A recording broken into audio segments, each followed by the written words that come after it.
Hello my dear students and welcome back to the channel. आज के class में हम कंटिन्यू करेंगे अपना subject fundamental of entrepreneurship and e commerce. इसके अंदर हम ऑलरेडी यूनिट नंबर 2 जो है कंप्लीट करने वाले थे। ये आखिरी टॉपिक है इसके अंदर, legal structure of a business, और उसके बाद हमारा यूनिट नंबर 2 कंप्लीट हो जाएगा।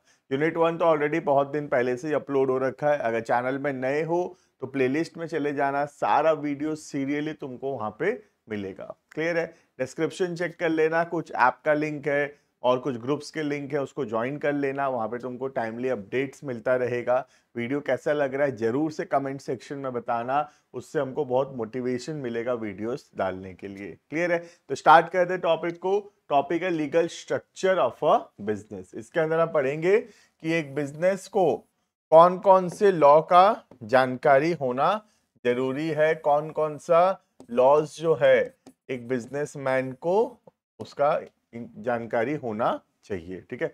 ऐसे तो बहुत सारे लॉज हैं जिसका जानकारी एक बिजनेसमैन को होना चाहिए, बट प्रैक्टिकली पॉसिबल भी नहीं हो पाता है कई बार कि एक बिजनेसमैन जो है इतने सारे लॉ का जानकारी रखे। तो ये हमारा जिम्मेदारी है कि कैसे हम बिजनेसेस को बताएंगे, समझाएंगे कि क्या क्या लॉज एप्लीकेबल है। तो यहाँ पे हम कुछ एक्ट के बारे में पढ़ेंगे, कुछ लॉज के बारे में पढ़ेंगे जो कि एक नॉर्मल स्मॉल कैटेगरी के बिजनेस के ऊपर एप्लीकेबल होता है। क्लियर है?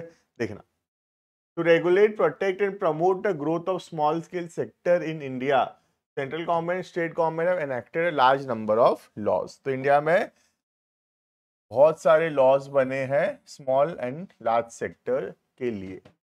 It is not possible for an entrepreneur to have expert knowledge of all the laws applicable to his business, but he must have enlightened awareness about them.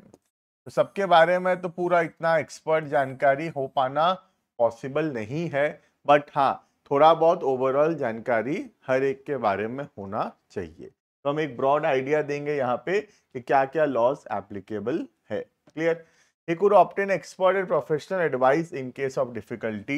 अगर कोई भी लगता है बिजनेसमैन को कि हमको उतना जानकारी नहीं है, तो वो कोई चार्टेड अकाउंटेंट का, कोई लॉयर का, कोई कंपनी सेक्रेटरी का हेल्प ले सकता है कुछ भी लॉज के बारे में अगर डाउट है तो। क्लियर है? तो क्या क्या लॉज एप्लीकेबल है? सबसे पहला आता है फैक्ट्रीज एक्ट 1948 का। ठीक है? देखना, the object of factories act 1940 is to protect the workers. Objective क्या है एक्ट का? Workers protection against industrial and occupational hazards. It endeavors to secure for the workers condition conducive to their health. So basically worker का protection के लिए है ये।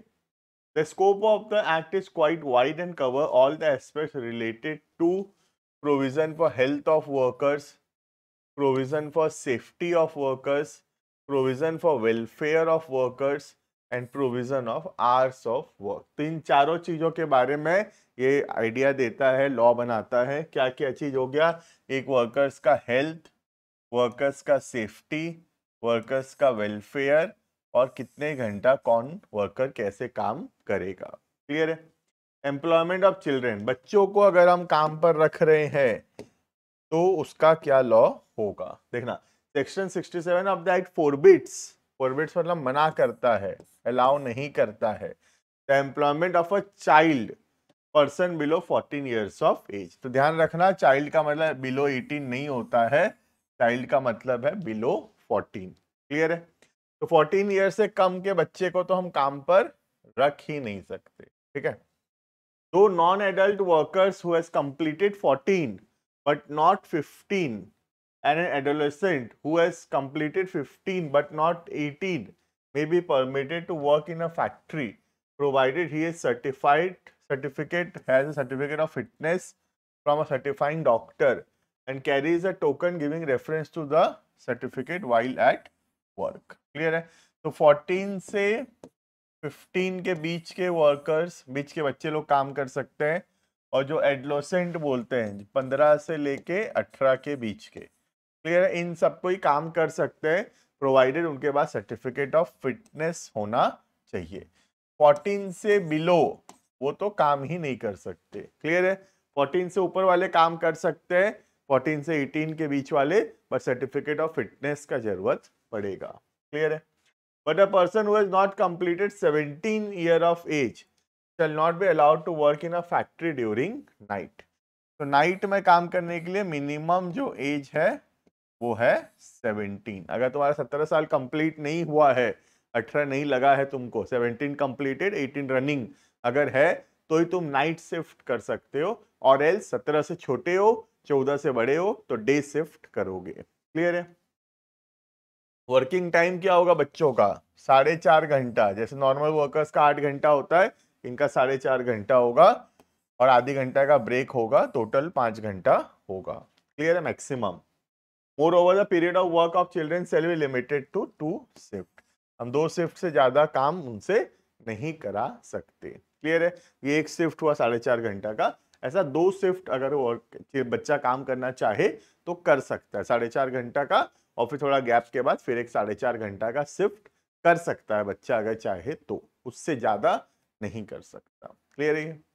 तो ये हो गया फैक्ट्रीज एक्ट। नेक्स्ट हो गया एम्प्लॉयमेंट ऑफ चिल्ड्रन। इसके लिए अलग से एक्ट बना 1938 में। ठीक है, देखना, the act prohibits employment children below 15 years of age in any occupancy. ध्यान रखना, ये 15 साल से कम वो फैक्ट्री के लिए था। ठीक है, वो फैक्ट्री के लिए था, ये अलग चीजों के लिए है। किस किस चीजों में 15 साल से कम बच्चे काम नहीं कर सकते? ट्रांसपोर्टेशन ऑफ पैसेंजर्स, गुड्स और mails by railway connected with a port authority. तो ये ट्रांसपोर्टेशन रिलेटेड है, वो जो था वो नॉर्मल फैक्ट्री से अंदर काम करने का था। ट्रांसपोर्टेशन काम में 15 साल से कम का बच्चा काम नहीं कर सकता। क्लियर है? A child below 14 years is not be employed in bidi making. 14 साल से अगर कम है तो उसको ये सब सेक्टर में हम काम नहीं कराएंगे। बीड़ी बनाने में, carpet weaving, cement manufacturing, cloth printing, dyeing, weaving, match manufacturing, explosive, firework, mica cutting, soap manufacturing, pool cleaning, ये सब काम में नहीं लगाएंगे। कब? अगर उसका साल 14 ईयर से कम है तो। क्लियर है? A child who has completed 15 का है बट 17 के अंदर है, the working hour to be fixed, that is allowed to rest for 12 hours including at least 7 consecutive hours between 10 PM to 7 AM। Minimum 12 घंटा का रेस्ट होना चाहिए उसको, जिसमें 7 घंटा का तो होगा ही होगा रात का 10 से सुबह 7। मतलब नाइट शिफ्ट तो हो ही नहीं सकता, रात का 10 से सुबह 7 ये तो हो ही नहीं सकता। साथ ही साथ ये तो टोटल हुआ 9 घंटा और प्लस और 3 घंटा भी वो रेस्ट करेगा, टोटल 12 घंटा का रेस्ट पीरियड होना चाहिए। क्लियर है? Next, insurance. इंश्योरेंस होता है प्रोटेक्शन ऑफ एम्प्लॉयज के लिए। तो रूल है एम्प्लॉय स्टेट इंश्योरेंस, जिसको ESI भी बोला जाता है। देखना, the principal object of this act is to secure certain benefits to employee and their dependents. The benefits are available in the event of sickness, maternity, employment, काम करते समय injury. The benefits are given to periodical payments. थोड़ा थोड़ा दिन में थोड़ा थोड़ा पैसा मिलेगा तुमको, कोई इंजरी हुआ तो, या फिर मेडिकल ट्रीटमेंट, तुम्हारा जो भी मेडिकल में खर्चा हुआ होगा उसको रिइंबर्स कर दिया जाएगा। क्लियर है? क्या क्या कवर होता है इसके अंदर देखना। The act cover all persons employed for wages or in connection with the work of factory or establishment, irrespective whether they are manual, supervisory or salaried, provided their remuneration does not exceed 6,500। तो ये rule किनके लिए है? जिनका salary 6,500 से कम है उनके लिए है, पर मंथ। 6,000 से 500 से ज्यादा का है उनके ऊपर ESI नहीं लगेगा। क्लियर है? At present, 1.75% salary per month of the employee is deducted and 4.75 contribution from the employer deposited in the ESI corporation। ठीक है, तो 1.75% क्या कहाँ से माइनस करेंगे? एम्प्लॉय के सैलरी से। और 4.75% कौन एक्स्ट्रा कंट्रीब्यूट करेगा? एम्प्लॉयर। तो ये पैसा किस काम में आएगा? एम्प्लॉय के इंश्योरेंस के कामों में। क्लियर है? ये बेनिफिट्स अंडर द एक्ट, क्या क्या चीज का बेनिफिट मिलता है ओवरऑल ऐसे पढ़ सकते हैं। एक हो गया मेडिकल बेनिफिट, हमारा मेडिकल ट्रीटमेंट करवाया जाएगा अगर कोई भी प्रॉब्लम होता है तो। दूसरा आता है कुछ बीमारी हुआ तो सिकनेस बेनिफिट, जहाँ पे पीरियोडिकल पेमेंट मिलेगा, हर मंथ या हर क्वार्टर, हर ईयर कुछ फिक्स पैसा मिलेगा हमको। नेक्स्ट होता है मैटरनिटी बेनिफिट, है ना, मैटरनिटी लीव मिलता है, अगर कोई लेडी प्रेग्नेंट है तो मैटरनिटी लीव मिलेगा उसको, ठीक है। डिपेंडेंट बेनिफिट्स, जो हमारे ऊपर जो डिपेंडेंट लोग हैं उनका कुछ प्रॉब्लम होता है तो उसका पैसा मिलेगा। और परमानेंट डिसेबलमेंट कुछ होता है, ऐसा कुछ हो जाता है जिससे अब हम काम कंटिन्यू नहीं कर पाएंगे, डिसेबल हो गए हैं, तो उसका भी हमको कुछ बेनिफिट्स पैसा मिलेगा। क्लियर है? तो ये सब एक प्रकार का इंश्योरेंस के जैसे है। वर्कर्स को कोई भी असुविधा हो रहा है, कोई भी प्रॉब्लम हो रहा है, तो वो जो हम ईएसआई में पैसा कंट्रीब्यूट कर रहे हैं उससे उस वर्कर का बेसिकली इंश्योरेंस हम किए हैं, और जो भी उसको प्रॉब्लम होगा हम उसको पैसे देंगे। क्लियर है ये? Next, employees provident fund. Provident fund होता है रिटायरमेंट के समय, है ना, एम्प्लॉय चैन से रिटायर हो सके, अपना जिंदगी जी सके रिटायरमेंट के बाद, तो security of for old age के लिए होता है प्रोविडेंट फंड। थोड़ा पैसा एम्प्लॉय के सैलरी से कटता है, बाकी एम्प्लॉयर कंट्रीब्यूट करता है, और एम्प्लॉय एम्प्लॉयर दोनों का शेयर डिपॉजिट होता है प्रोविडेंट फंड अकाउंट में, जो कि यूज होता है आगे चल के एम्प्लॉय को, जब वो रिटायर होगा उसको पैसे देने के लिए। पीरियोडिकली हर महीना, हर क्वार्टर एम्प्लॉय को पैसा मिलेगा प्रोविडेंट फंड का, ठीक है। एक्ट इज एप्लीकेबल, किसके ऊपर एप्लीकेबल होता है? जहां पे 20 या 20 से ज्यादा वर्कर्स काम कर रहे हैं, उन संस्थाओं के ऊपर, उन ऑर्गेनाइजेशंस के ऊपर एम्प्लॉइज प्रोविडेंट फंड एप्लीकेबल है। क्लियर है? To any other establishment which the central government may by notification in the gazette specify. और अगर सेंट्रल गवर्नमेंट किसी को इस एक्ट के अंदर लाना चाहे तो ला सकता है, ठीक है। कितना कितना कंट्रीब्यूशन रहेगा? एम्प्लॉयर एम्प्लॉय नॉर्मली 10 से 12%, मतलब सोच लो 12% एम्प्लॉय कंट्रीब्यूट किया, 12% एम्प्लॉयर खुद से कंट्रीब्यूट किया, ये 24% जमा होगा पीएफ अकाउंट में, जो कि काम आएगा एम्प्लॉय के रिटायरमेंट के समय। क्लियर है? किनके ऊपर एप्लीकेबल होता है? वही salary up to 6,500 per month. Clear है? Next, the industrial dispute act. Industrial dispute act क्या होता है देखना। The prime aim of the act is to make provision for the investigation and settlement of the industrial disputes. कुछ भी dispute होता है, कुछ भी झगड़ा होता है, तो उसको सॉल्व करने के लिए हम जो मैकेनिज्म सेट किए हैं, that is industrial dispute mechanism. Clear है? To provide a suitable mechanisms for the justice and equitable and peaceful settlement of industrial dispute। कुछ भी झगड़ा हो जाए एम्प्लॉय एम्प्लॉयर इन सब के बीच में, तो कुछ एक मैकेनिज्म होना चाहिए उसको सॉल्व करने का, ठीक है। To promote and measure securing and maintaining good relation between employer and employees. To prevent illegal strikes, अगर अच्छे से सब कुछ सॉल्व हो जाएगा तो स्ट्राइक लॉकआउट कम होगा, है ना। अगर वर्कर्स को भी अच्छा लगेगा तो उसमें lay off, retrenchment, wrongful dismissal, victimisation, ये सब कम होगा, ठीक है।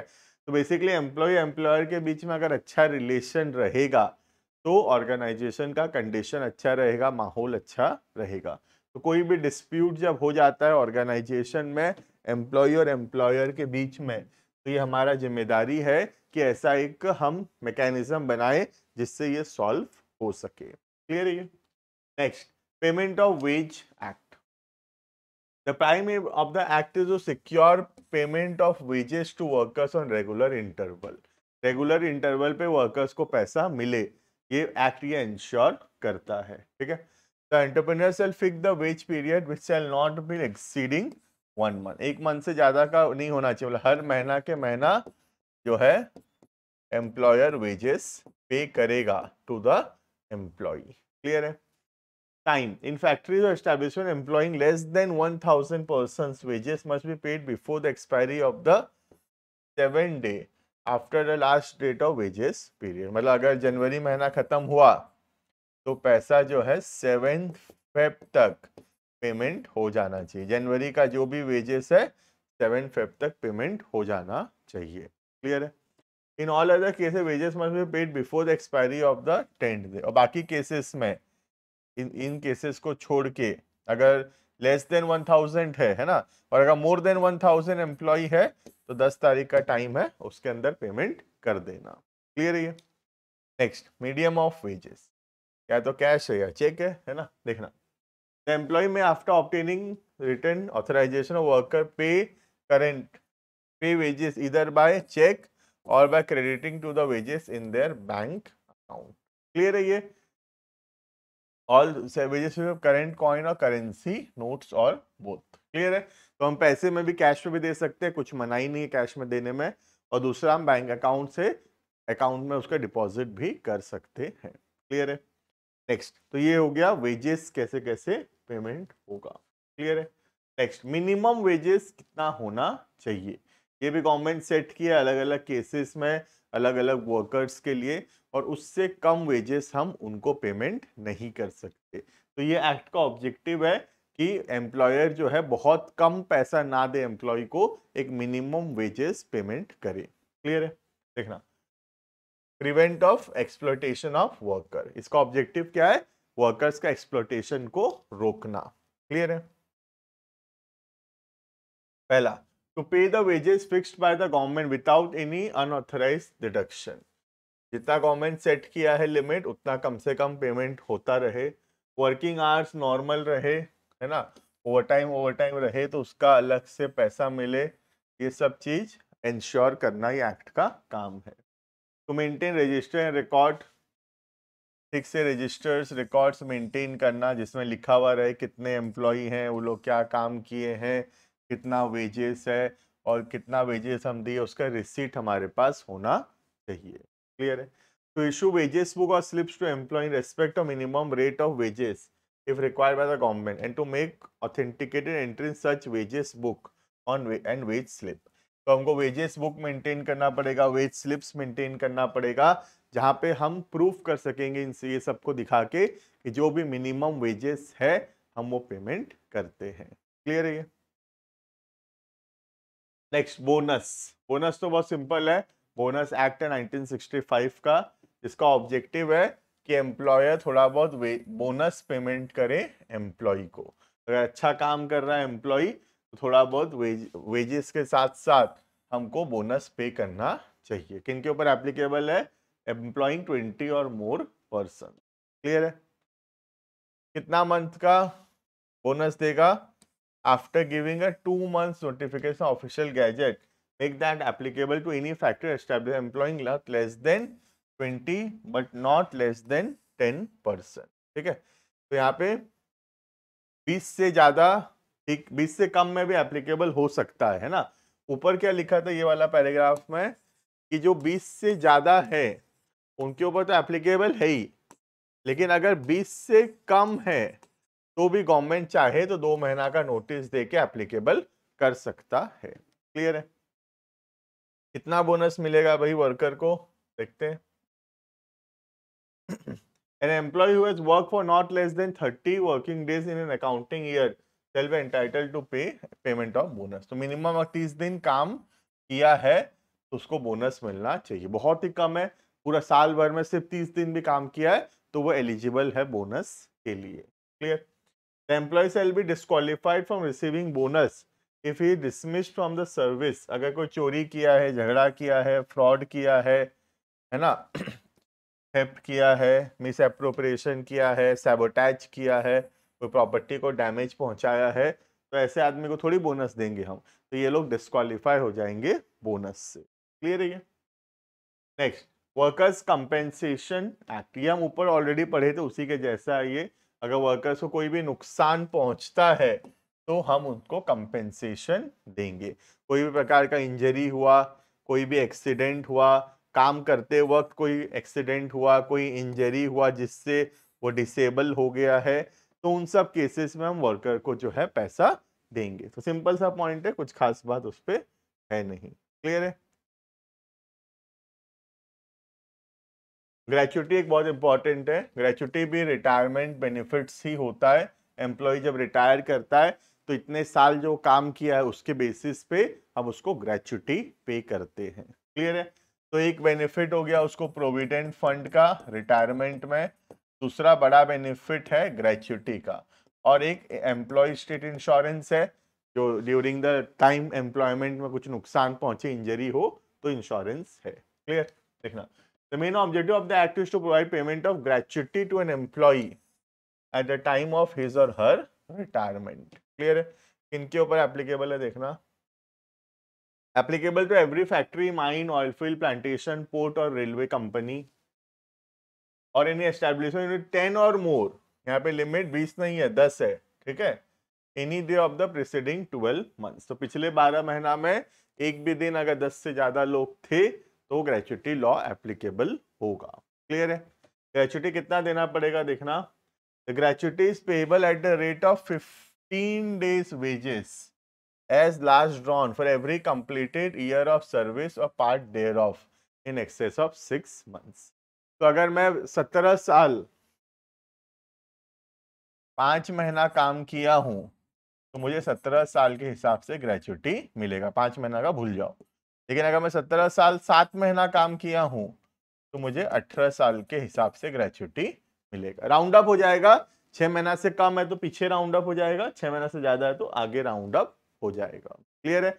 और उस हिसाब से हमें ग्रेच्युटी मिलेगा, कितना होगा पर ईयर, एक महीना का जो भी वेजेस है उस हिसाब से 15 दिन का हम कैलकुलेट करेंगे और उस 15 दिन के हिसाब से हमको ग्रेच्युटी मिलेगा पर ईयर का। जैसे मेरा सैलरी सोच लो 1 लाख रुपया है पर मंथ, तो 15 दिन का सैलरी रफली 50,000 रुपया हुआ, तो एक साल का ग्रेच्युटी 50,000 हुआ। अब मैं 18 साल काम किया हूं तो 18 साल इंटू मेरा 50,000 का एक साल का, तो टोटल हो गया 9 लाख रुपया का ग्रेच्युटी। क्लियर है ये? तो this is all about what will be the amount of gratuity. Clear है? तो ये हो गया क्या क्या लॉ, और भी बहुत सारे लॉज हैं, ऐसे नहीं कि कंप्लीट हो गया, बट इतने जो है मेन लॉज हैं जो एक बिजनेस को देखना जरूरी है, समझना जरूरी है। क्लियर है? This is all about the legal structure applicable to a business, different types of laws that need to be considered while doing a business. Clear है? तो this is all about unit number 2। Unit number 2 complete हो गया अब हम आगे classes के अंदर unit number 3 को स्टार्ट करेंगे। मिलते हैं नेक्स्ट वीडियो में, अभी के लिए इतना। Thank you and bye bye.